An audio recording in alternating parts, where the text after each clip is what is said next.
UP में इन दिनों सरकारी एम्बुलेंस फर्जी केस के लिए खाली दौड़ रही है। एक ही नंबर से 30 से ज्यादा बार बुकिंग की जा रही है। धांधली के 4 तरीकों से सरकार को करोड़ों का नुकसान पहुंचाया जा रहा है। आप सवारी ढोने के लिए सवारी ढो रहे हैं? हाँ तो मतलब सवारी आप क्यों ढो रहे हो? इस मामले की पड़ताल के लिए दैनिक भास्कर की टीम सबसे पहले अंबेडकर नगर जिला अस्पताल पहुंची। यहाँ सामने आया कि एम्बुलेंस बाहर जाने के थोड़ी ही देर बाद बिना मरीज के ही वापस लौट आती है। गाड़ी में कोई भी मरीज नहीं होता, लेकिन रजिस्टर में पेशेंट को लाने का रिकॉर्ड दर्ज हो जाता है और इसी रिकॉर्ड को दिखाकर एम्बुलेंस का संचालन करने वाली कंपनी सरकार से भुगतान ले लेती है। ये सिर्फ अंबेडकर नगर के हालात नहीं है, बल्कि पूरे प्रदेश में इस तरह का फर्जीवाड़ा हो रहा है। अंबेडकर नगर में ही एक सीएचसी पर तैनात एम्बुलेंस के ड्राइवर ने कहा कि हमारे ऊपर 20 केस का प्रेशर होता है, इसलिए फर्जीवाड़ा करना पड़ता है। इसके लिए अधिकारी ही उन पर दबाव बनाते हैं। एम्बुलेंस के इस फर्जीवाड़े से जुड़े मामले की पड़ताल में हमने अयोध्या में ईएमटी के पद से टर्मिनेट किए गए जन्मेंजय पाठक से बात की। उन्होंने बताया कि सभी ईएमटी पर फर्जीवाड़ा करने के लिए अधिकारी दबाव बनाते हैं। मेरे पास मोबाइल फोन में करीब 50 मैसेज पड़े हुए हैं।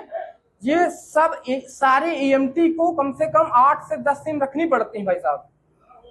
8 से 10 सिम रखनी पड़ती है हर एक ईएमटी को, नहीं तो नौकरी नहीं कर पाएगा वो आदमी। एम्बुलेंस का नंबर है 4808।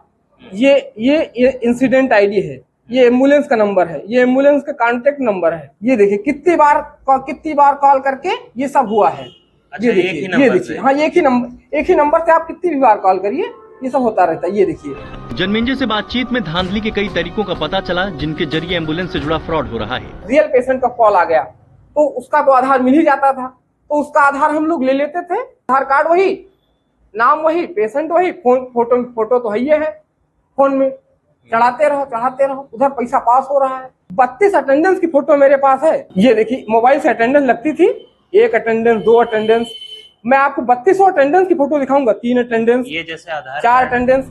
धांधली के तरीकों की बात करें तो पहला तरीका एम्बुलेंस ड्राइवर और ईएमटी हॉस्पिटल के बाहर मौजूद दुकानदारों से संपर्क कर उनके फोन से एम्बुलेंस बुलाते हैं। दूसरा, मरीज की पहले से खींची हुई फोटो को ऐप पर अपलोड कर देते हैं।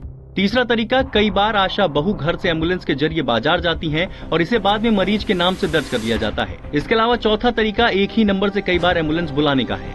हमने फर्जी केसों को लेकर कंपनी के वाइस प्रेसिडेंट टीवीएस के रेड्डी से बात की। उन्होंने किसी भी तरीके से टिप्पणी करने से इनकार कर दिया। इसके बाद एनएचएम ऑफिस से संपर्क किया, जहां से जांच की बात कही गई।